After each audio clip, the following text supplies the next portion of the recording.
महत्त्वाची बातमी पहा सतर्क भारत मार्शल टाइम्सवर। लोणी काळभोर पोलीस ठाण्याच्या हद्दीत पुन्हा एकदा फटाके फोडणाऱ्या बुलेट राजांवर पोलिसांनी धडक कारवाई केली आहे। मागील काही दिवसांपासून परिसरातील नागरिक मोठ्या आवाजामुळे त्रस्त होते। मॉडिफाईड सायलेन्सर लावून कर्णकर्कश आवाज करणाऱ्या बुलेट स्वारांविरोधात तक्रारी येत होत्या। या तक्रारींवर तात्काळ कारवाई करत वरिष्ठ पोलीस निरीक्षक राजेंद्र पन्हाळे यांनी विशेष पथक तयार केले। 30 ऑगस्ट 2025 रोजी पोलिसांनी गस्त घालत एकूण 18 बुलेट मोटरसायकली ताब्यात घेतल्या। तपासात या सर्व वाहनांवर कंपनीचे सायलेन्सर नसल्याचे स्पष्ट झाले। वाहतूक विभागाच्या मदतीने प्रत्येक वाहनधारकावर 1000 रुपयांचा दंड आकारण्यात आला।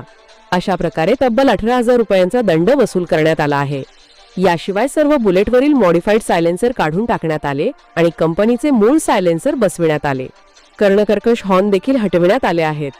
ही कारवाई पोलीस उपायुक्त डॉक्टर राजकुमार शिंदे आणि सहाय्यक पोलीस आयुक्त अनुराधा उदमले यांच्या मार्गदर्शनाखाली पार पडली।